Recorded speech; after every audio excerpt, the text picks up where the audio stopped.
Hello and welcome to the Minimum Competence episode for Friday, July 11th, 2025. I'm your host for today, Andrew Leahy, a tax and technology attorney from New Jersey. On today's episode, court action on Trump's union order, mass federal layoffs under review, and a $20 million claim over the detention of activist Mahmoud Khalil. Let's remember, the cost of liberty is less than the price of repression. And read today's legal news.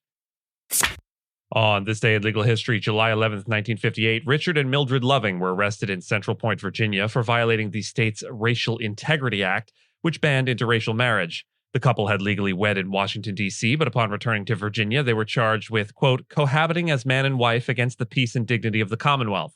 Richard, a white man, and Mildred, a Black and Indigenous woman, pled guilty and were sentenced to 1 year in prison, suspended on the condition that they leave the state for 25 years.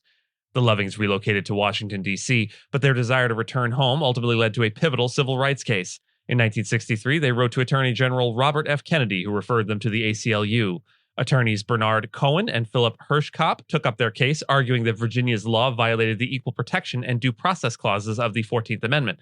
After years of legal battles, the case reached the U.S. Supreme Court. In Loving v. Virginia in 1967, the court unanimously struck down laws banning interracial marriage, declaring that, quote, the freedom to marry may not be infringed by the state.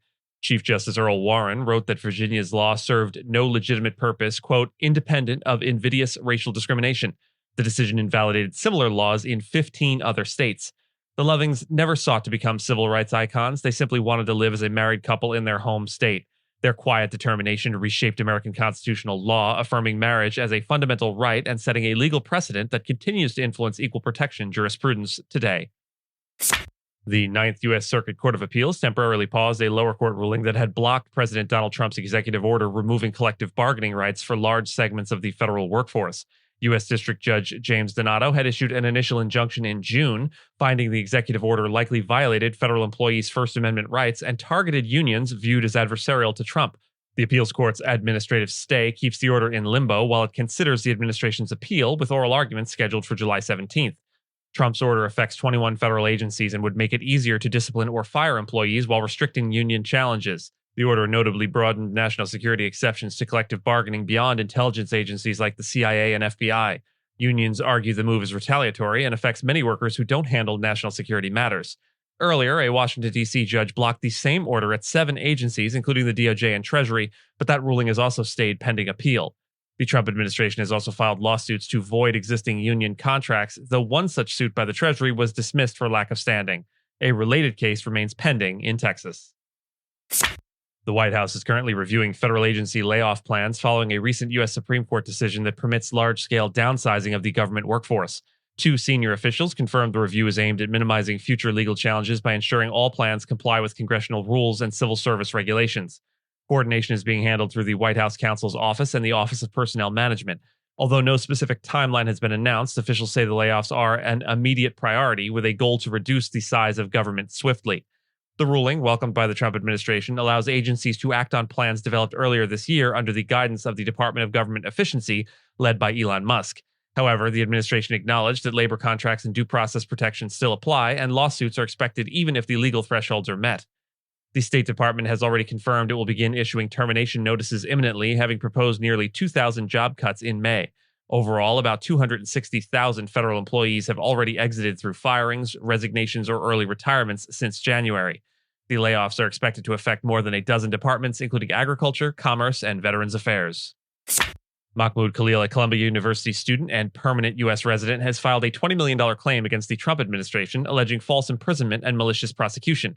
Khalil, a pro-Palestinian activist, was detained for over 100 days by immigration authorities who accused him of undermining U.S.-Israel relations. His legal team submitted the claim under federal rules requiring damages claims to be filed before a lawsuit. Homeland Security dismissed the claim as absurd, defending its actions as lawful. Khalil argues his arrest was politically motivated, targeting him for his pro-Palestinian speech, and says he would accept an official apology and a policy change as an alternative to monetary compensation. He was released on bail in June after a federal judge ruled his detention violated his First Amendment rights. The case has drawn widespread attention from civil rights and Palestinian advocacy groups who accuse the administration of equating criticism of Israel with anti-Semitism. Trump has publicly pledged to deport foreign students participating in anti-Israel protests, and Khalil was the first high-profile detainee under this initiative. His lawyers continue to challenge his deportation, and the administration has 6 months to respond to his compensation claim. And with that, and as always, I thank you so much for listening to Minimum Competence, your daily news podcast for lawyers. If you're looking for more than Minimum Competence, links to further reading on all the topics touched on today are in the show notes. And reviews go a long way towards helping new listeners to find our show. If you have a moment, leave a rating or review on your podcast player. We'd sure appreciate it. And if you know someone that might be interested in a story we cover, consider sending them the episode. But remember, nothing here should be construed as legal advice because it's certainly not that. Minimum Competence is available at minimumcomp.com and wherever it is you get your finely crafted podcasts. If you haven't checked out the website in a while, give it a look. There are complete transcripts and resources for each episode and its corresponding segments, as well as an opportunity to receive new episodes in email, newsletter, form. We'll see you back here on Monday, and until then, note, we like to close out the week of shows with a featured musical piece that will make these Friday episodes seem especially long. We hope you'll stick it out and enjoy the featured piece, but if music, and specifically classical music, isn't your bag, we get it. Our mouth sounds unrelated to the week's closing music ends here. This week's closing theme is by George Gershwin.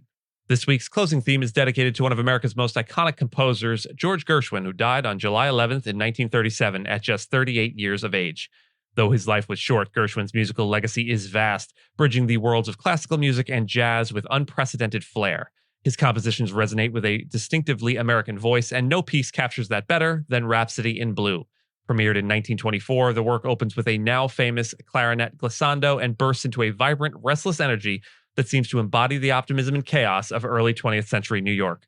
Commissioned by bandleader Paul Whiteman, Rhapsody in Blue was Gershwin's first major attempt to merge classical form with jazz idioms. What emerged was a concerto-like work that thrilled audiences and critics alike and marked the beginning of serious recognition for jazz as a concert hall art form. Gershwin performed the piano solo himself at the premiere, having written much of it in a hurry, and leaving some sections to be improvised on the spot. His sudden death from a brain tumor shocked the music world. It cut short the career of a composer who had already revolutionized American music and was poised to do much more. In works like Porgy and Bess and An American in Paris, Gershwin demonstrated a rare ability to synthesize European traditions with American vernacular music. But Rhapsody in Blue remains his most enduring testament, a collision of elegance, innovation, and vitality. As we reflect on Gershwin's passing this week, we close with Rhapsody in Blue, a work that continues to pulse with life nearly a century after its premiere. Its blend of bluesy lyricism and orchestral sweep makes it a fitting tribute to a composer whose voice was silenced much too soon. Without further ado, George Gershwin's Rhapsody in Blue. Enjoy.